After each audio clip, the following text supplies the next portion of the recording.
선교대회를 한 우리 청년들이 이렇게 한 2달 반 정도를 준비한 것 같습니다. 그래서 중국에도 갔다 오고 또 사역자들 만나고 그래서 저희 교회 청년들이 많은데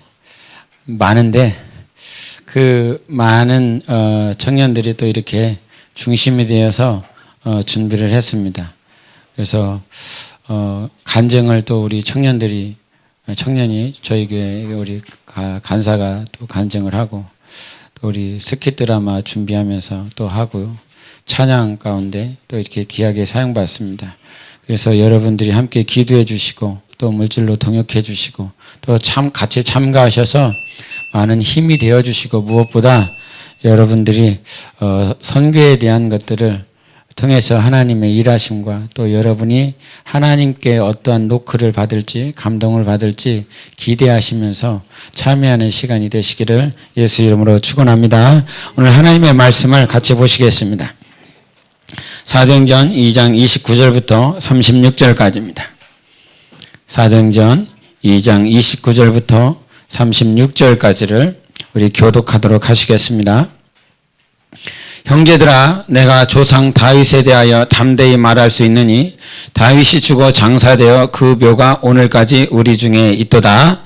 그는 선지자라 하나님이 이미 맹세하사 그 자손 중에서 한 사람을 그 위에 앉게 하리라 하심을 알고 미리 본고로 그리스도의 부활을 말하되 그가 음부에 버림이 되지 않고 그의 육신이 썩음을 당하지 아니하시리라 하더니 이 예수를 하나님이 살리신지라 우리가 다 이 일의 증인이로다. 하나님이 오른손으로 예수를 높이심에 그가 약속하신 성령을 아버지께 받아서 너희가 보고 듣는 이것을 부어주셨느니라. 다윗은 하늘에 올라가지 못하였으나 친히 말하여 이르되 주께서 내 주에게 말씀하시기를 내가 네 원수로 네 발등상이 되게 하기까지 너는 내 우편에 앉아있으라 하셨도다 하였으니 그런즉 이스라엘 온 집은 확실히 알지니 너희가 십자가에 못 박은 이 예수를 하나님이 주와 그리스도가 되게 하셨느니라 아니라. 아멘. 예수는 주와 그리스도시다. 시작. 예수는 주와 그리스도시다. 예수는 주와 그리스도시다. 예수는 주와 그리스도시다. 아멘.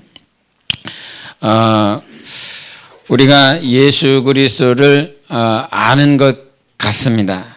실제 예배를 드리고 또 하나님 앞에 나오기 때문에 뭔가 예수를 아는 것 같지만 어제 설교 때도 말을 한 것처럼 아는 것과 믿는 것은 다르다. 아는 것과 믿는 것은 다르다. 우리가 삶 가운데 살아갈 때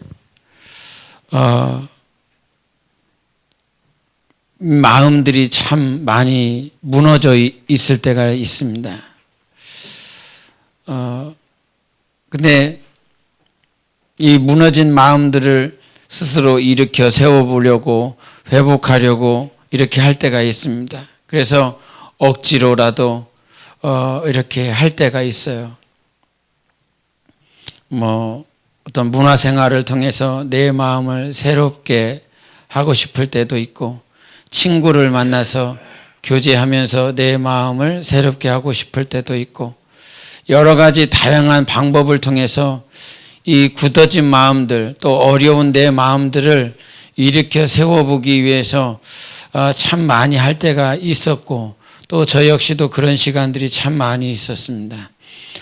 그런데 그와 같은 억눌리고 부담되고 아파하는 마음들을 여러분이 실제 지난 한 주간에도 겪으신 분이고 또 그와 같이 지금 이 순간도 예배를 드리고 있지만 마음이 평안이 없고 마음이 불편하고 마음이 어려운 상태로 하나님 앞에 예배 드릴 수도 있을 것입니다.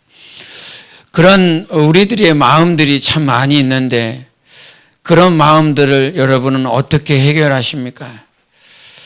그 마음들을 막 해결하고 싶어서 몸부림칠 때가 참 많이 있습니다. 주님이 기뻐하라고 말씀하셨고 오늘 찬양했던 것처럼 감사하라 말을 했지만 기뻐할 수 없는 마음, 감사할 수 없는 마음들이 우리 삶 가운데 찾아올 때가 있습니다. 그런 마음들을 나의 삶 가운데 과연 어떻게 우리가 풀어낼까? 근데 막 노력하고 힘다하고 막 하지만 어느 순간 잠깐 풀어진 것 같은데, 잠깐 해결된 것 같은데 해결되지 않은 나의 마음을 또 이렇게 보게 됩니다. 결국 우리는 인생 가운데 살아가면서 올라갔다 내려갔다, 즉 기뻤다가 슬펐다가 정말 희망을 가졌다가 또 좌절했다가 하는 시간들을 계속 경험하는 것 같습니다. 그럼에도 불구하고 이 마음들을 하나님께서 만져주시고 터치해 주시면 우리는 그 마음들을 하나님께 주장되어지고 하나님께서 만져주시는 것으로 인하여 참 이기는 것을 보게 됩니다. 우리 한번 37절을 보시겠습니다. 2장 37절 시작. 그들이 이 말을 듣고 마음에 찔려 베드로와 다른 사도들에게 물어 이르되 형제들아 우리가 어찌할꼬 하거늘. 여기서 이 말을 듣고 마음이 찔렸다 그럽니다. 마음이 찔렸다. 원래 이 마음이라고 하는 건 감춰진 것입니다. 보이지 않는 것입니다. 그래서 사람들 앞에서 가장 가까이 지내는 내 남편, 내 아내 아니면 자녀들 앞에서도 이 마음을 감출 수 있는 것 같이 이렇게 마음은 보이지 않아요. 그런데 이 마음이 찔림을 받습니다. 보이지 않는데 찔림을 받아요. 건드려져요. 그래서 나는 감춘 것 같고 보이지 않은 것 같은데 마음에 찔림을 받는 것. 여러분, 마음을 감추는 것보다 마음에 찔림을 받는 것이 빨리 해결을 받는 방법인 것입니다. 마음에 찔림을 받아라. 이게 해결이 돼야 되는 거예요.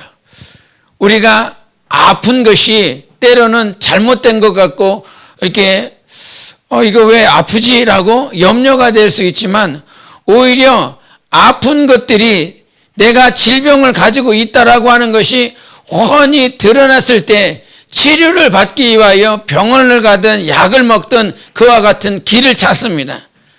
내 마음이 상해 있는데, 내 마음이 곪아 있는데 나는 안 곪아 있어요. 나는 상하지 않았어요. 그러면서 자기를 포장하고 있다라고 그런다면 그 상한 마음이 언젠간 자기 자신을 죽일 것입니다. 그런데 내 마음이 아파요. 내 마음이 상합니다. 남편에게 내 마음이 아파요. 표현이 중요한 것 같습니다. 내 마음이 아픈데, 내 마음이 상해 있는데, 야 이놈아, 내 마음이, 남편 보고 말이에요. 내 마음이 상했다고, 내 마음이 아프다고, 이게 아니라 그거는 표현의 방법이 잘못된 것입니다. 방법이, 통로가 잘못된 것입니다. 누구나 자기가 어떻게 말하고 싶어 하는지, 어떻게 듣고 싶은지가 있어요. 어떤 사람들은 다 펼쳐내면서 말을 하기를 원하지만 어떤 사람은 하나씩 자기의 마음을 내어주기를 원합니다. 그래서 사람의 듣고자 하는 말이 저마다 달라요. 그런데 다름을 인식하지 못하고 자기가 원하는 방법대로 이 말을 토해내버리면 그것들이 상한 마음들, 아픈 마음들을 이렇게 내어냈지만 결국은 상대방도 받아들이지 못하는 그릇으로 아파하고 힘들어하는 것입니다. 그래서 우리가 하나님 앞에서 하나님의 마음을, 내 마음을 좀 찔러달라고 하는 것이 은혜 받는 순간인 것입니다. 하나님의 말씀이 여러분의 마음을 건드려야 되는 것입니다. 하나님의 생명이 야 아프잖아, 지금 상하잖아, 억눌려 있잖아, 이것이 하나님으로부터 여러분의 마음이 찔림이 있어야 되는 것입니다. 사람이 찌를 때는 아픕니다. 그러나 그 관계 속에서 누가 개입하시냐면 하나님이 개입하셔야 된다는 것입니다. 37절에 하는 말이 무엇입니까? 그들이 이 말을 듣고예요. 근데 어떤 말을 들은 것입니까? 36절 한 번 더 읽어보시겠습니다. 시작. 그런즉 이스라엘 온 집은 확실히 알지니 너희가 십자가에 못 박은 이 예수를 하나님이 주와 그리스도가 되게 하셨느니라 하니라. 이 말을 들었다라고 하는 건 예수가 주님이시다, 예수가 그리스도시다라고 하는 그 말씀을 들었다 이 말이죠. 하나님의 말씀을 들은 것입니다. 오늘 성령이 감동되어서 사도들이 전했었던 그 말씀에 영혼들이 감동이 되어서 그 마음에 찔림을 받은 것입니다. 여러분, 오늘도 하나님께서 여러분에게 주시는 그 말씀이 감동이 되어 마음에 찔림을 받고 영혼의 해갈이 되는 시간이 되시기를 바랍니다. 지난 설에 서울에 올라가서 특별한 일이 없기 때문에 아이들하고 이렇게 TV를 본 시간이 좀 많았습니다. 근데 그 TV를 볼 때 스카이캐슬이라고 하는 그 드라마를 계속 연속으로 해주길래 그거를 잠시 봤습니다. 그거를 보는데 그 드라마 속에서 어떤 토론을 하냐면 이기적 유전자라고 하는 그 책을 가지고 우리가 이 책을 가지고 토론을 하는 그 모습들을 봅니다.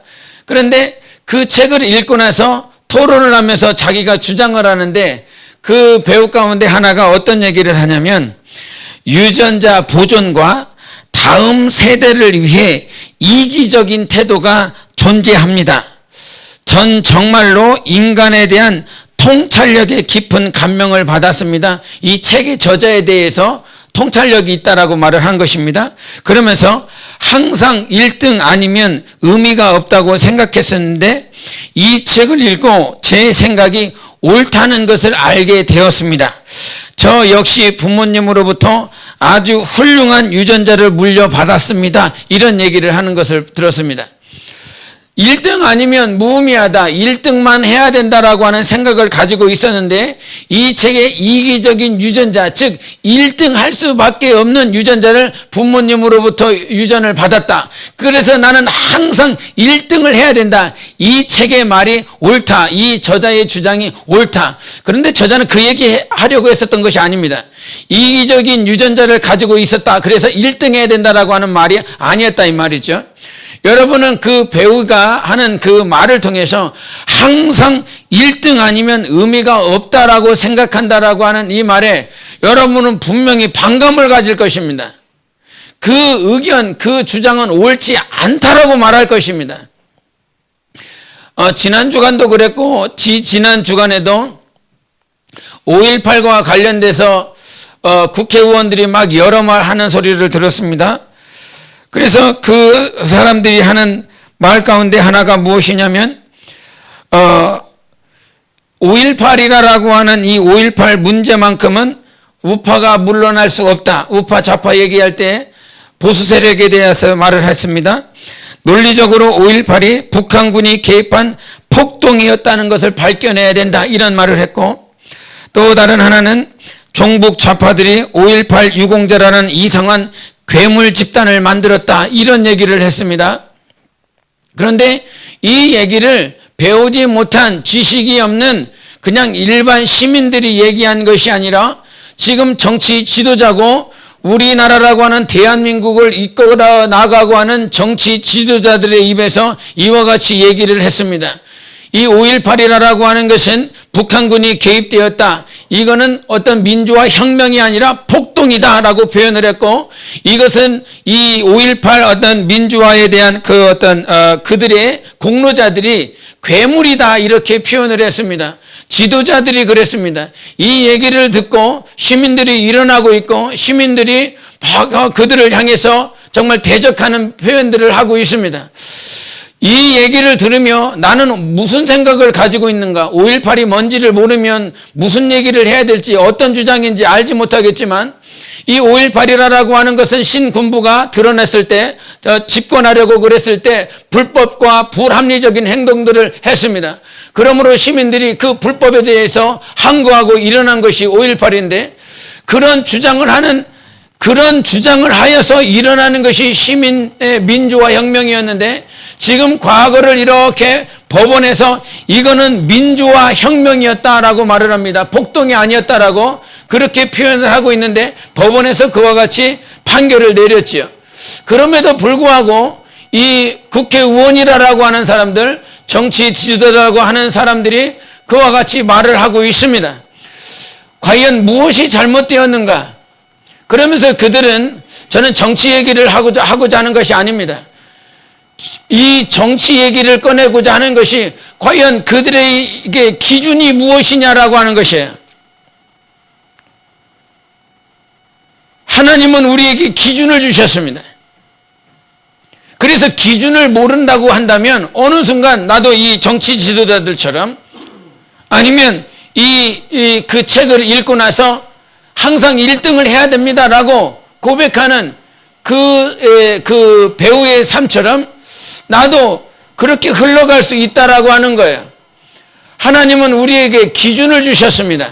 그래서 그 기준을 아는 것이, 그리고 그 기준을 믿는 것이 영적 생활이고 신앙 생활입니다. 그래서 그 기준을 알게 되면 우리가 어떻게 바뀌냐? 오늘 성경은 기준을 말을 하는 것이 무엇이었느냐? 예수는 주다. 할렐루야. 예수는 그리스도시다. 할렐루야. 이것을 기준으로 가르쳐 주신 것입니다. 예수는 나의 주님이십니다. 주인이십니다. 그리고 예수는 기름 부음을 받으신 하나님의 아들이십니다. 그래서 이 기준을 알 때에, 이 기준을 명백하게 우리가 진리를 알 때에 우리가 하는 고백들이 있는데, 그것이 38절에 있습니다. 2장 38절 같이 읽겠습니다. 2장 38절 시작. 베드로가 이르되 너희가 회개하여 각각 예수 그리스도의 이름으로 침례를 받고 제사함을 받으라. 그리하면 성령의 선물을 받으리니. 아멘. 예수가 주가 되시고 예수가 그리스도가 되시면 이제부터 마음의 찔림을 받는 자들은 회개하기 시작한다는 것입니다. 그리고 그 회개한 자들은 기뻐한다는 거예요. 그리고 그들은 침례를 받게 되어 있고 성령의 선물을 받는다라고 하는 것입니다. 회개는 어떤 자들이 하느냐? 예수가 주다라고 하는 사실을 알게 되었을 때 회개합니다. 제가 신앙생활하면서 가장 기뻤었던 건, 예수님께서 나의 죄를 위하여 십자가에 못 박혀 죽으시고 2000년부터, 아니 그 이전 영원전부터 내 영혼을 살리시기 위하여 십자가의 그 피로 살려주셨다는 사실이었어요.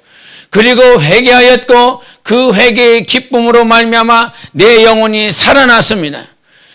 여러분, 우리가 회개해야 될 것이 있는데, 예수가 나의 주인이시다라고 하는 이 사실에서 벗어난 것에 대해서 회개하는 삶이 있어야 됩니다. 하나님은 나의 주님이시기 때문에, 주인이시기 때문에 그 주인의 인도를 받아 사는 것이 내 영혼의 목적인 것입니다. 그 목적을 따라 살아갈 때에 우리의 영혼은 회개할 수 있고 기뻐할 수 있고 성령의 인도를 받을 수 있다라고 하는 거예요.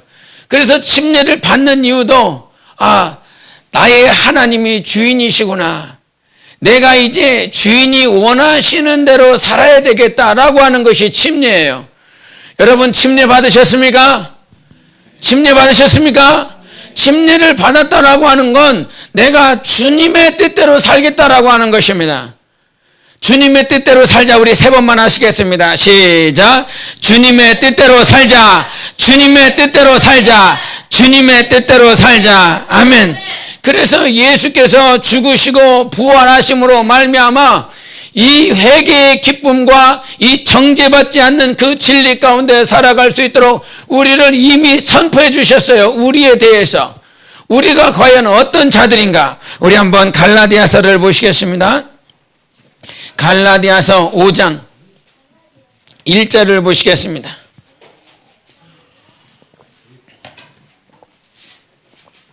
갈라디아서 5장 1절 같이 읽습니다. 시작. 그리스도께서 우리를 자유롭게 하려고 자유를 주셨으니 그러므로 굳건하게 서서 다시는 종의 멍에를 매지 말라. 아멘.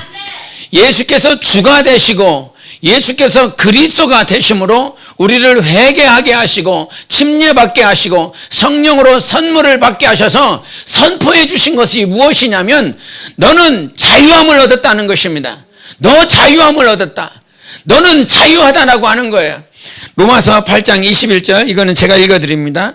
그 바라는 것은 피조물도 썩어짐의 종노릇 한 데서 해방되어 하나님의 자녀들의 영광의 자유에 이르는 것이나, 이렇게 말씀하셨어요. 오늘 피조물이 썩어져 그렇게 사라져 가고 있지만 그 피조물들이 오늘도 바라는 것은 우리 자녀들이 가지고 있는 영광의 자유라는 것입니다. 하나님은 우리를 자유케 하여 주셨습니다. 그래서 예수님께서도 요한복음 8장에 말씀하신 것이 너희가 내 말에 거하면 참 내 제자가 되고 진리를 알지니 진리가 너희를 자유케 하리라 말씀해 주셨습니다. 여러분, 우리는 자유함을 받은 자인 것입니다.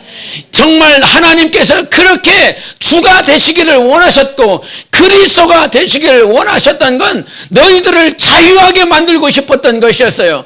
종에 머물러는 것이 아니라 침례 요한이 그 광야에서 회개를 전파하며 그가 요단강에서 침례를 줄 때에 바리새인들이, 율법사들이 그렇게 계속 몰려왔습니다. 그들에게 침례 요한이 선포한 것이 무엇입니까? 그들에게 가르쳐 준 것이 무엇입니까? 회개의 열매를 맺으라는 것이었어요. 그러면 그 회개의 열매가 무엇입니까, 여러분? 침례 요한이 말한 회개의 열매가 무엇입니까? 너희들이 이와 같이 오는데 너희들은 독사의 자식들이다. 회개해라. 이 돌들이라도 아브라함의 자손이 될 수 있다라고 하는 거였어요. 그러므로 돌들이라도 아브라함의 자손이 될 수 있게 만드는데 그냥 무작정 오는 것이 아니라 회개의 열매, 즉 너희들이 아브라함의 자손이다라고 하는 하나님의 자손, 믿음의 자손이다라고 하는 회개의 열매가 있어야 된다라고 하는 거예요. 여러분, 회개하면 바뀌는 거 있습니다. 내가 하나님의 아들, 하나님의 자녀라는 사실이에요. 회개하면 그 인식이 성령으로 이렇게 내 영혼에 새겨져요. 그래서 내가 막 이렇게 회개 열매를 맺어야 돼. 회개를 열매를 맺어야 돼. 막 이렇게 막 수고하고 노력해서 되는 것이 아니라 회개의 열매는 하나님께서 주시는 것입니다. 그래서 하나님이 선포하는 거예요. 진리를 알지니 진리가 너희를 자유케 하리라. 이 진리는 하나님의 말씀이요, 하나님 아니십니까? 그 하나님께서 우리를 자유케 하신 거예요. 그래서 종의 멍에를 매지 말라. 요한복음 8장에 보면 여기서 좀 전에 말씀하신 것처럼 그 이후에도 계속 말을 하는 것이 무엇이냐면 너는 원수 마귀의 종이 되었었다. 유대인들을 향해서 말을 하는 거예요. 너희들은 원수 마귀의 종이었다. 그러나 이제 너희는 아브라함의 자손이다, 이러는 것입니다. 우리는 하나님의 자녀들입니다. 하나님의 자녀로 이제 구원함을 받고 하나님이 선포해 주셨어요. 이렇게 판결문을 내려주셨다고요. 여러분은 자유한 자들입니다. 자유해야 된다는 사실이에요. 종의 멍에를 매지 마라. 이 말이 무슨 말입니까? 종의 멍에를 매지 말라. 갈라디아서 3장부터 5장까지 계속 말을 하는 것은 율법의 행위를 말을 하는 것입니다. 여러분, 우리는요, 우리가 어떻게 행하고 어떻게 수고하고 어떻게 노력해서 우리가 자유함을 누리는 것이 아닙니다. 우리가 자유함을 누리는 건 예수 십자가의 죽음과 부활인 거예요. 그분의 공로만을 가지고 우리는 자유할 수 있어야 됩니다, 여러분. 예배를 드릴 때 자유할 수 있는 건 오늘 마음의 찔림을 받아야 돼요. 내가 어떤 마음의 찔림을 받아야 되냐면 자꾸 내 삶의 무게와 그 삶의 어려움 가운데서 억눌려 있는 것이, 지금 왜 억눌려 있느냐면 주님은 나를 자유케 해주셨습니다. 그것이 그분이 예수고 그분의 십자가의 죽음과 부활로 우리를 자유케 해주셨습니다. 이것이 진리로 여러분 안에 찔림을 받아야 돼요. 왜 지금 억눌려 있느냐 이 말이죠. 왜 상해 있느냐 이 말이죠. 주님은 그 상함과 그 연약함과 나의 모든 질병과 가난과 우환과 저주를 십자가의 죽음과 부활로 자유케 자유케 해주셨습니다. 모든 것들을 다 쓸어내 주셨어요. 그래서 침례 요한이 예수를 향해서 하시는 말씀은 무엇이냐면 하나님의 어린 양, 나의 모든 죄와 저주를 단번에 담당하신 하나님의 아들, 우리가 정말로 일어날 수 있는 건 예수의 죽음과 예수의 부활이요 그 십자가의 피로 우리는 자유함을 얻을 수 있습니다. 여러분 이미 자유하였습니다. 이 성경에 보면 용사라고 하는 말씀이 계속 나옵니다. 여호와는 용사다. 여호와는 너희를 위하여 싸우시는 용사가 되신다. 이런 말씀을 하십니다. 그 싸움에 대해서 계속 선포를 하시는데 용사라고 하는 이 단어는 구약에 계속 나옵니다. 신약에는 나오겠습니까? 안 나오겠습니까? 용사라고 하는 말씀이 신약에는 나오지 않습니다. 이상하리 많지 용사가라는 말이 나오지 않아요. 근데 이 용사라고 하는 이 말씀을 우리 한번 시편을 보시겠습니다. 시편 24편을 보시겠습니다.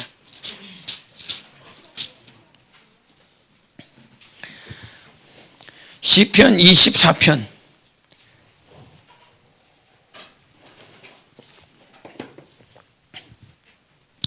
7절 8절을 보시겠습니다. 시편 24편 7절 8절 같이 읽습니다. 시작. 문들아 너희 머리를 들지어다. 영원한 문들아 들릴지어다. 영광의 왕이 들어가시리로다. 영광의 왕이 누구시냐? 강하고 능한 여호와시오 전쟁에 능한 여호와시로다. 아멘. 여기서 전쟁에 능한 여호와라고 말씀하시는 겁니다. 그러니까 하나님은 여기서 능하다라고 하는 말씀이요 용사라고 하는 말씀이에요. 전쟁의 용사가 되시는 분이 여호와시라는 거예요. 그래서 이 여호와 전쟁을 하신 우리 하나님께서 그래서 과거에는 이 구약에서는 계속 싸우는 겁니다. 우리가 욥을 통해서 보는 것이 무엇이냐면 사단이 두루 돌아다니다가 욥을 향해서 정죄하고 하나님 앞에 욥이 이렇게 사는 이유는 하나님께서 복 주셨기 때문입니다. 그러면서 싸우는 거예요. 변론하는 거예요. 하나님과 사단이 변론을 합니다. 그래서 하나님께서 그 욥을 위해서 싸워 주십니다. 욥은 의로운 자다. 저는 하나님의 공의를 따라 살아가는 자다라고 하나님께서 그를 위해서 변론해 주시는 과정이 고난을 통과하는 과정이었어요. 근데 우리 요한복음 16장으로 한 번 더 가시겠습니다. 요한복음 16장 우리 마지막 절을 보시겠습니다.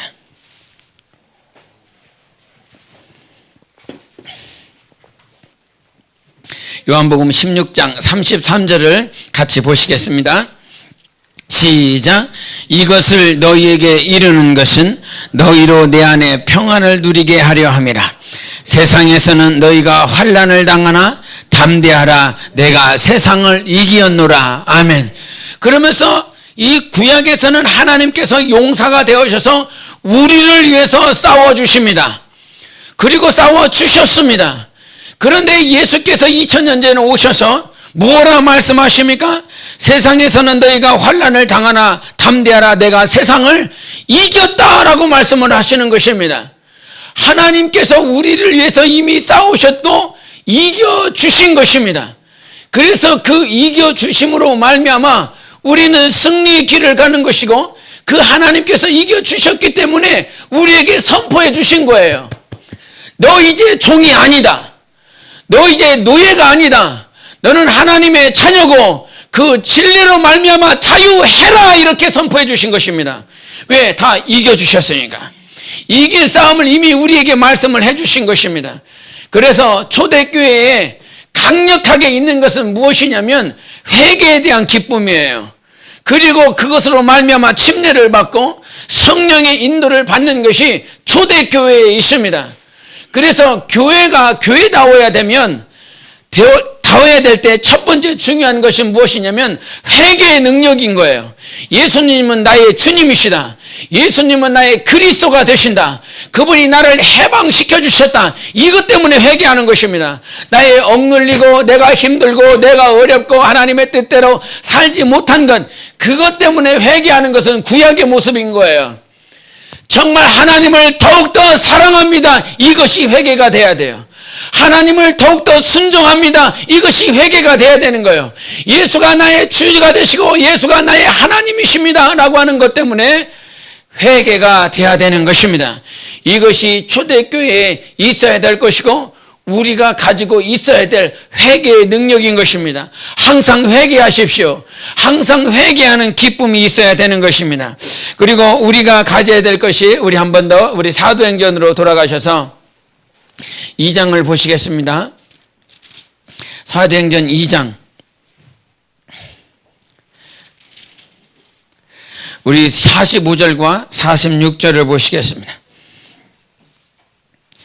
2장 45절과 46절 같이 읽습니다. 시작. 또 재산과 소유를 팔아 각 사람의 필요를 따라 나눠주며 날마다 마음을 같이하여 성전에 모이기를 힘쓰고 집에서 떡을 떼며 기쁨과 순전한 마음으로 음식을 먹고. 아멘. 우리가 봉사를 한다, 누군가를 섬긴다라고 하는 건 대단히 어려운 것입니다, 사실은. 그런데 성경은 이 섬기는 것이 진짜 복이라고 말씀을 하셨습니다.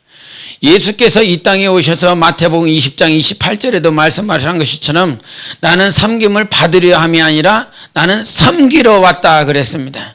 그래서 예수가 있는 사람은 섬김을 받는 삶이 아니라 섬기는 삶을 살아갑니다. 할렐루야. 섬기시기를 바랍니다. 섬겨야 됩니다. 여러분이 때로는 직분자라고 하는 그 자리에 있습니다. 그래서 내게 맡겨주신 영혼들이 있습니다. 그들을 섬기시기를 바랍니다. 그리고 내 주변에 있는 형제 자매들을 섬기시기를 바랍니다. 이것이 진짜 복인 것입니다. 그의 영혼을 세우고 그의 영혼이 신앙생활을 성공하고 승리할 수 있도록 섬겨주는 것이 진짜 복이에요. 그러나 이 사실을 알매도 불구하고 잘 섬겨지지 않습니다. 섬긴다라고 하는 것은 돈이 많아서 섬길 수 있는 것도 아니고 또 내가 시간이 많아서 아니면 내가 육체의 젊음이 있어서 섬길 수 있는 것이 아닙니다.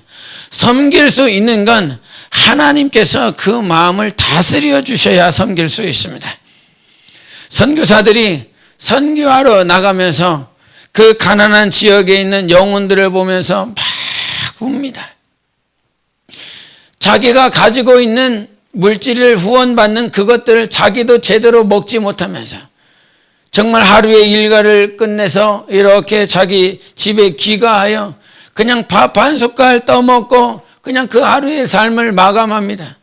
자기가 가지고 있는 정말 모든 물질들을 다 투자해서 이렇게 사역을 하는데도 불구하고 그들에게 온전한 공급함이 되지 못하는 모습을 보면서 막 눈물을 흘립니다.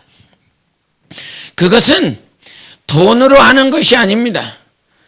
자기의 육체의 젊음이 있어서 하는 것이 아닙니다. 하나님이 그 마음을 주시기 때문에 할 수 있는 것입니다. 그 하버드 대학의 웜슬리라고 하는 교수진이 실험을 한 것이 있는데 우리가 그 게임 안에 보면 입체 미로 게임이 있다는 거예요.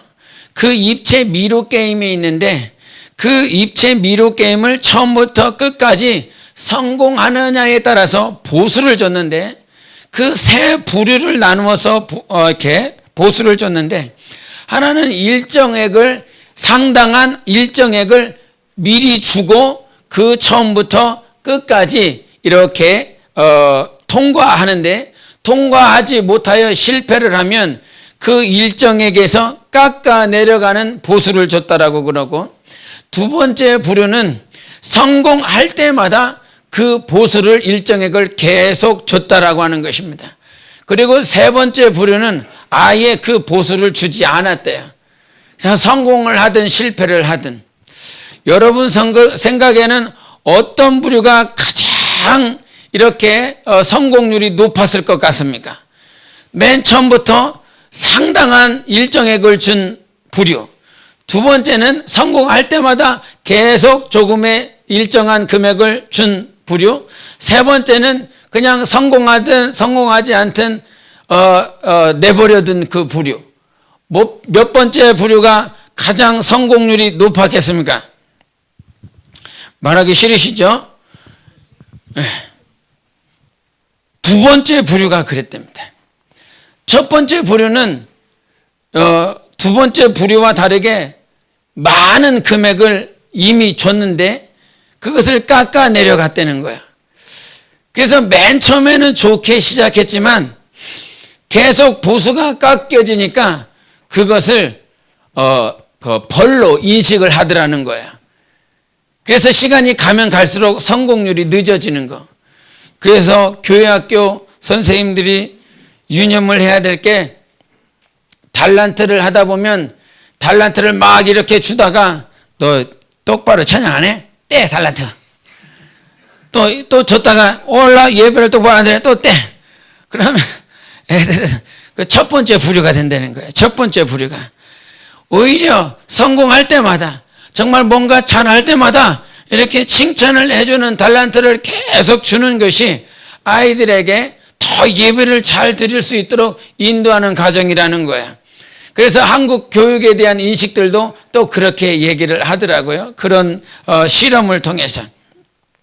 여러분, 이 얘기 왜 하냐면 돈이 있어서 이렇게 하는 게 아니라 이 말입니다. 여러분, 돈 가지고 이렇게 하는 것이 아니라 하나님은 우리에게 마음을 주십니다.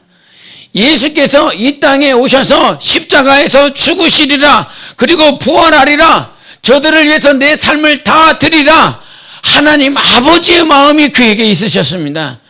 오늘도 우리가 초대교회처럼 변화되어지고 부흥되어지고 초대교회를 닮으려면 하나님의 마음을 구해야 되는 것입니다. 저는 진실로 이 성도들이, 여러분 내 옆에 있는 성도가 무엇이 필요한지 아십니까? 잘 모릅니다. 무엇이 필요한지 잘 모릅니다. 왜냐하면 말하지 않기 때문인 것입니다. 왜 말하지 않을까요? 이것을 말을 하면 수치가 된다라고 생각하기 때문인 것입니다. 자기가 이렇게 말을 하는 것은 정말 이렇게 자기의 안 좋은 것, 부정한 것, 단점들을 이렇게 내뱉는 것이라고 생각을 하기 때문에 말하지 않습니다. 그러나 성령이 다스려 주시면 나의 치부를 드러내며 하나님 앞에서 교제하게 됩니다. 과거 평양에서 대부흥이 일어날 수 있었던 것은 길자연 목사로부터 그가 가지고 있는 치부를 다 드러냈습니다. 이게 누가 했냐면 하나님께서 그 마음을 다스려 줬기 때문인 것입니다. 그래서 부자, 그 주인이었었던 이 과거의 주인과 종의 그 관계가 있지 않습니까? 조선시대 말기니까. 근데 그 주인이 와서 그 단상에서 자기 종들 앞에서 자기의 치부를 다 드러냅니다. 왜 그럽니까? 하나님이 역사하셨기 때문인 것입니다. 하나님이 역사하시는 교회는 자기의 치부를 드러내며 하나님 앞에 맡기고 성도들이 온전한 교제가 이루어졌던 것입니다. 그래서 성도가 46절에 이런 말씀하지 않습니까? 2장 46절에 날마다 마음을 같이 한다. 날마다.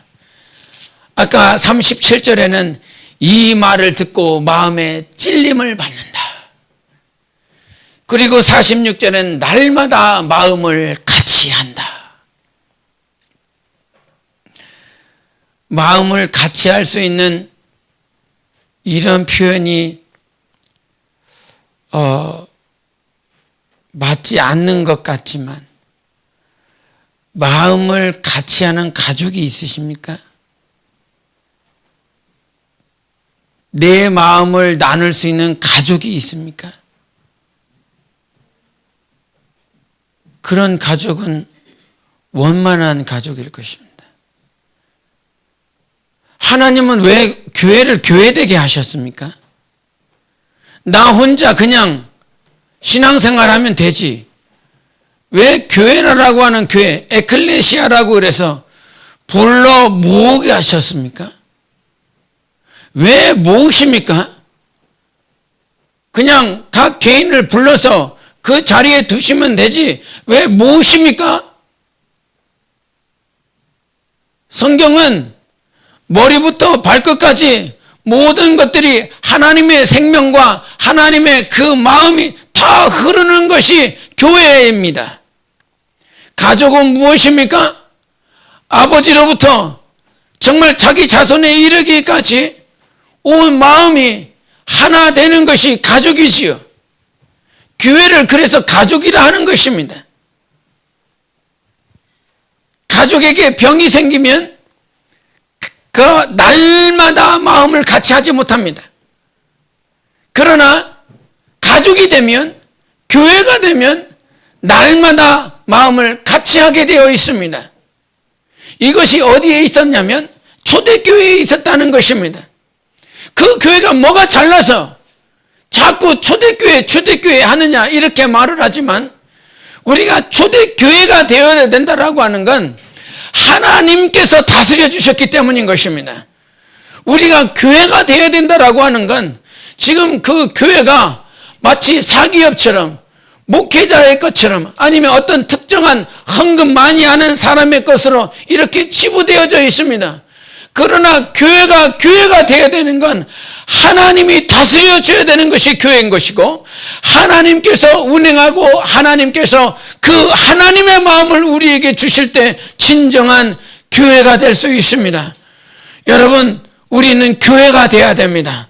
하나님의 마음을 같이 나눌 수 있는, 날마다 마음을 같이 할 수 있는, 그래서 46절에 하는 것이 무엇이냐면, 날마다 마음을 같이 하니까 어떻게 되었느냐? 성전에 모이기를 힘쓰더라.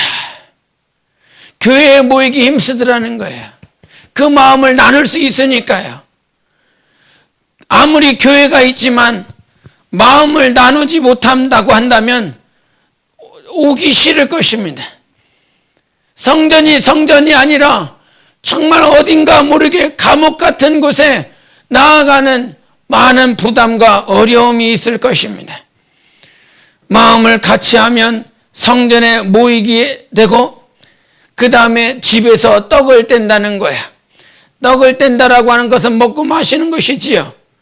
이거는 교제한다는 것입니다. 성전에서도 모이는 것이 힘쓸 수밖에 없도록 그렇게 해주시고, 집에서도 정말 그 떡을 떼며 그 마음을 나눌 수 있는 가정이 된다라고 하는 것입니다. 초대교회는 시스템이 아닙니다. 체계가 아닙니다. 초대교회는 성령의 운행하심입니다. 하나님의 운행하심으로 이루어지는 교회가 되십시다. 사랑으로 하나 되는 우리 교회는 특정한 사람에 의해서 이루어지는 것이 아니라 하나님의 마음이 여러분에게 각자에게 부어지셔야 됩니다. 그래야 그 마음을 나눌 수 있지 않겠습니까? 사람의 마음이 아니라, 인간의 육신의 정욕이 아니라 하나님의 마음이 여러분 안에 있을 수 있도록 여러분 각자가 초대교회가 되시기를 예수 이름으로 축원합니다. 그리고 이 초대교회에 이루어졌었던 건, 우리 한번 1장을 가보시겠습니다. 1장 6절로부터 8절까지.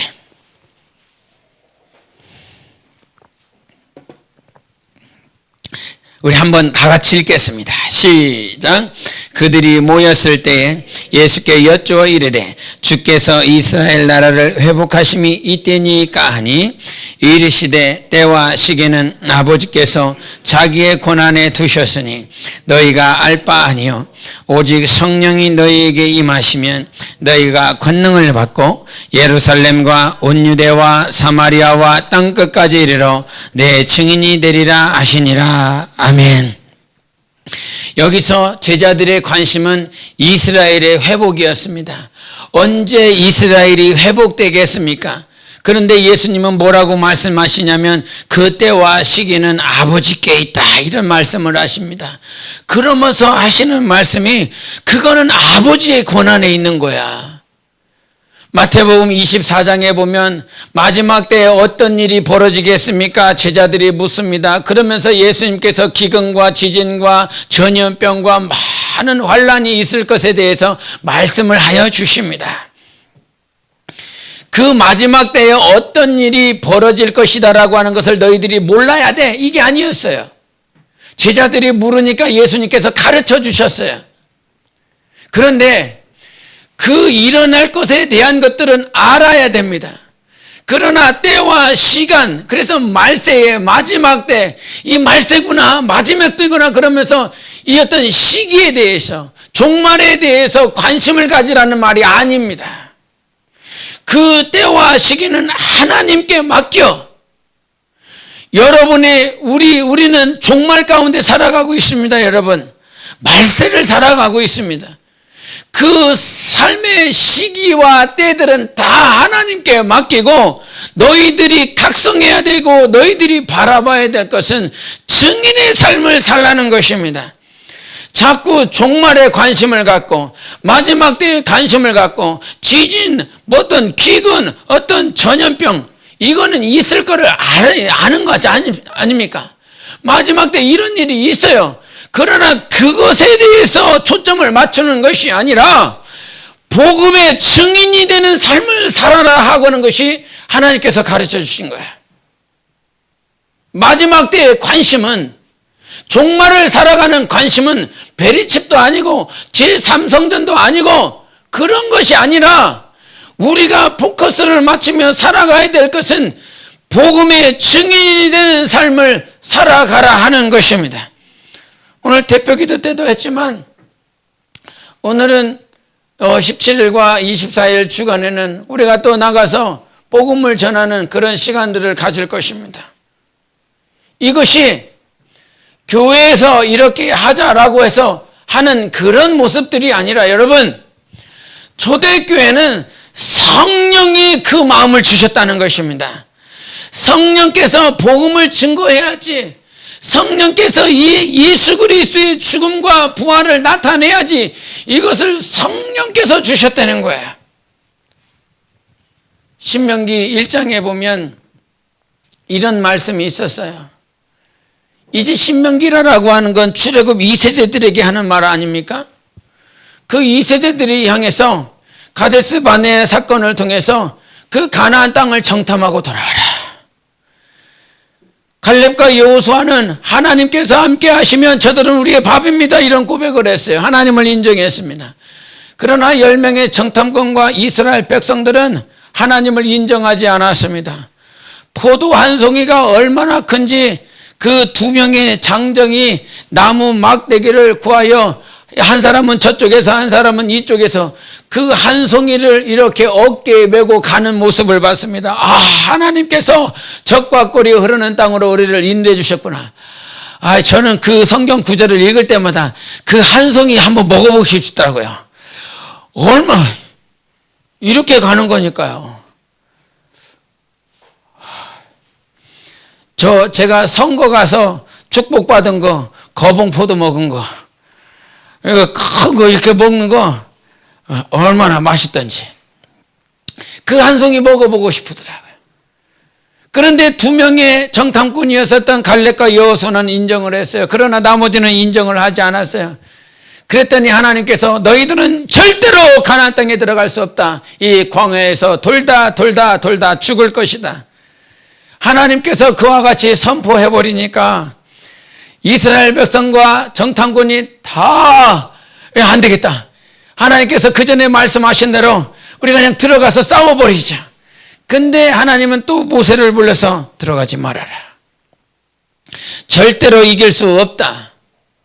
그래서 끝내버렸지만 그들은 그 말씀을 또 어기고 그들이 군대를 이끌어서 나가지만 하나님의 말씀처럼 패배해버립니다. 다 물살하고 돌아옵니다. 그때 우리 삶에 정말 경험하는 것이 무엇이냐면 하나님이 말씀하시는 대로 살아가십시오.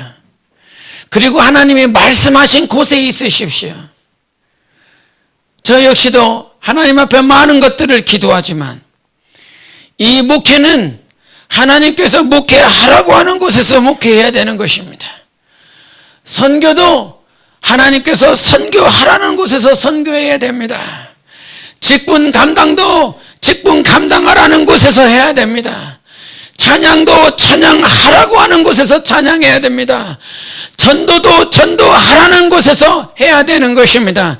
그때 하나님이 역사하시는 것입니다. 내 하나님의 뜻과 상관없이 하나님이 이전에 말씀하신 것대로 그들이 올라가 버렸지만 하나님은 거기서 함께하지 아니하셨습니다.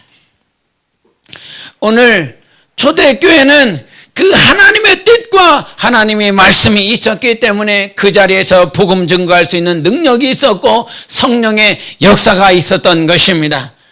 여러분, 정말로 여러분 자신 먼저가 초대교회가 되십시오. 초대교회가 되기 위해서는 가장 중요한 것이 그들이 회개하는 기쁨도 있었고 그들이 같은 마음을 나누어서 성전에 모이고 가정에서 교제하였고 또 복음의 증거하는 역사가 있었지만 초대교회의 가장 큰 역사는 성령의 임재였습니다. 하나님의 감동이었습니다. 그래서 다른 그 무엇보다 여러분 하나님 앞에 하나님의 감동을 구하십시오. 하나님의 마음을 구하십시오. 십자가의 그 죽음과 부활이 내 안에서 살아 역사하실 수 있도록 하나님의 마음에 생명이 충만하시기를 예수 이름으로 축원합니다. 우리 한번 주목 주시고 나 영혼아 초대교회가 되자 3번 하시겠습니다. 시작. 나 영혼아 초대교회가 되자. 나 영혼아 초대교회가 되자. 나 영혼아 초대교회가 되자. 아멘. 그 초대교회가 될 수 있는 하나님의 마음과 역사가 있으시기를 예수 이름으로 축원합니다. 우리 함께 기도하실 때 하나님 오늘 내 마음에 찔림이 있게 도와주시옵소서.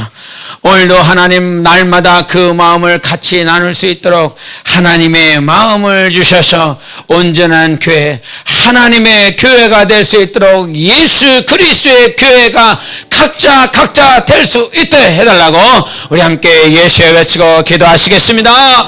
예수